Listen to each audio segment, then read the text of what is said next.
Upgrades.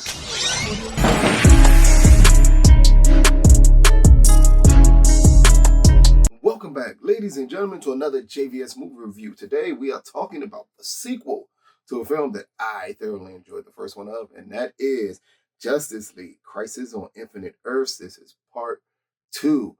Anyone who knows this series or anyone who knows anything about these films that they are setting up at Warner Brothers Animation is that this is the second part of a trilogy of films to really go through the Crisis on Infinite Earth series. And the first one really was a Flash-centric storyline. It kind of gets us to the crux of the story where we are at with the waves that are destroying different Earths and just the vital role that the Flash played in it.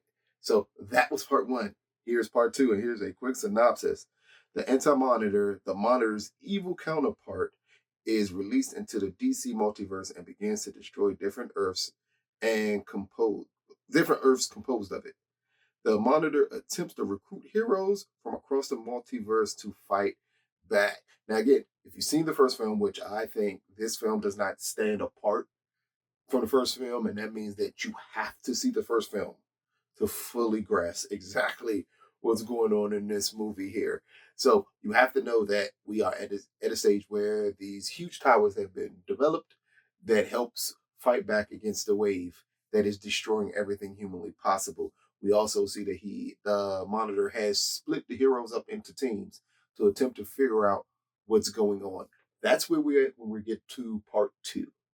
Now, part 2, unlike part 1 did a lot of build up. Part 2 is kind of more straightforward in its approach, straightforward in its action, straightforward in its consequences, exactly what's going on here, because we don't need to fully explain this way. We don't need to fully explain the actions that the heroes are taking. Here is just them reacting to everything that's going on while the Monitor is attempting to figure out what's going on with these waves. How can we stop these waves? What are the consequences of these waves?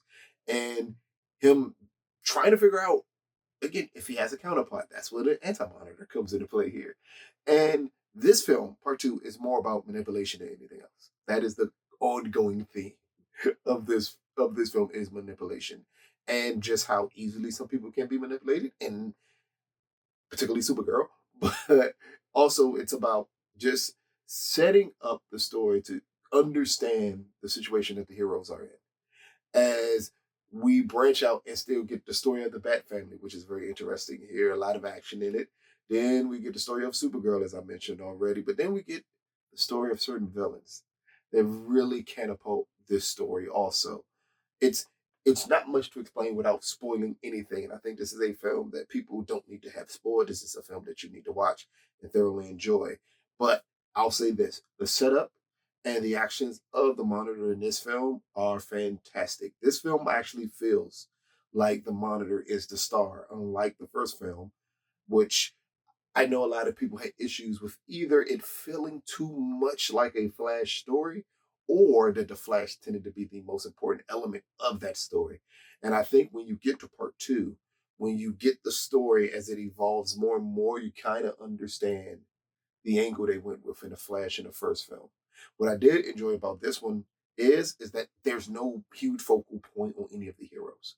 Yes, we get Wonder Woman with an amazing story of her going to Earth and trying to save the Earth's versions of the Amazons. And then we get Batman, and we get the entire Bat family, and we're seeing that the Batman we know of that was sent there by the Monitor to help out, it's not their Batman. And just them dealing with those issues, again, a great element of the story. It's little pockets like that that really, really work well, along with a origin story that a little creepy about a villain who kind of needed to be a hero, but will always be a villain. It's great the way that they are choosing to build this story. Again, it's a trilogy, so you're not gonna be fully satisfied or fulfilled with part 2. I don't know if we've had a back-to-back trilogy where that's happened. I mean, in film, when you have trilogies, normally part 2 could be either the strongest or the weakest element of the film. Look at Star Wars. Look at Godfather, Terminator. any of those films where it seemed like part two was able to build upon part one. But I think unlike those films here with the Crisis film, part two is really a setup film.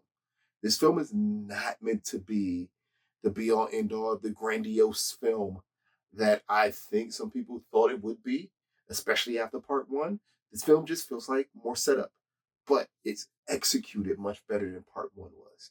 Again, part one was a very slow moving flash story. Here it is what you kind of want out the heroes. It's action throughout. It's little explaining. We do get hints of the monitor and exactly what he thinks of this situation and him trying to figure it out. That's why I said this one, part two, feels more like the monitor is the star of it. And I think, at least for me, for this crisis storyline, it's more important for the monitor to be the star of it.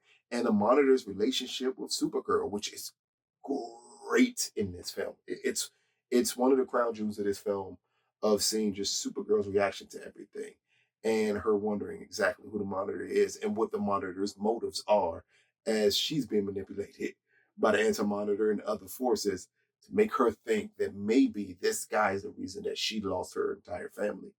It's the way they build upon everything here is great. And it's done by Jeff Wamester. I never said his name right before, and I think I kind of got it right here. He's become the go-to of the Tomorrowverse. Clearly, he's I want to say 6 films deep in the Tomorrowverse.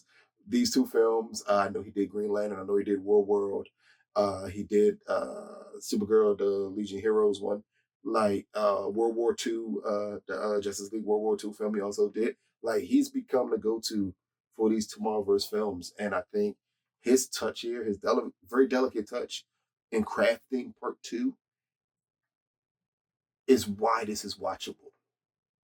And why I thoroughly enjoy part one. I fully understand why people think part one isn't really watchable because of the pace of it. Here, he keeps the pace really great, really deliberate, explaining just enough to not bore you, but give you enough action to kind of coach you through everything. But also, again, in the end, you feel the setup. You feel the grand third act of this film where we get questions about this wave. Who created this wave? What's exactly going on? And a monitor having to deal with consequences that he didn't foresee at first, but now he understands it's necessary. Like it's that crux of either standing in the way and kind of being selfish of your thoughts about what you would want to happen and reversing that and noticing, hey, this may be for the greater good, along with a storyline with Supergirl of just the monitor being the person who always just looks back and he just looks at stuff. And him having the power to save her world and him not doing it. And does that make him an evil person? It's those complex issues, along with great action, along with seeing these heroes do what these heroes do, is why Justice League Crisis on Infinite Earths Part 2 is superior to Part 1. But also, I don't think it'll be nearly as good as Part 3 just because it's, and I think that's another thing to really pay attention to. They're not getting the full story of any of these films here. I think if you split it up, normally you want to still feel like you're getting a completed project. If I would give them one flaw out of these 2 films, is that neither one of them feel like a completed film. And you kind of want that conclusion and not have that cliffhanger. But I think for them, the essence of everything is once you get all 3 out and you get to view all 3 of them, you'll understand the story. But even with that feeling, even with the feeling of like, this is a cliffhanger, the story isn't complete, and it kind of leads you to yearning to want more, at least you're yearning to want more in this film. Again, it was a lot of people after part 1 that didn't necessarily care that part 2 was coming out. But here with part 2, I think it builds such anticipation for part 3 because of the way this story moves in this one. It's a breakneck pace. All of these films are from DC Animation. So if you're looking for a slower film or what we've normally got now that recently from live action films is 2.5 to 3 hours long, that's not going to be it. You're coming in at a cool hour and 25 minutes here. So it kind of breezes by fast, but that's why I do like it because unfortunately, you're not going to be able to have stories of all heroes, but I don't think you need it here. I think this film, again, did a great job of saying, we'll give you bits and pieces of what the heroes are going through how they're trying to figure out things, how they're trying to work out things. This amazing think tank of some of the smartest minds in DC Universe and them attempting to come up with solutions to their problems is some of the best work humanly possible here. But again, with the breakneck pace, I think that it was a smart move to focus on the Monitor more than anyone else. And that's what coaxes this movie to being really good and really, really entertaining. So, Justice League Crisis on Infinite Earth Part 2, which is currently available on all VOD platforms.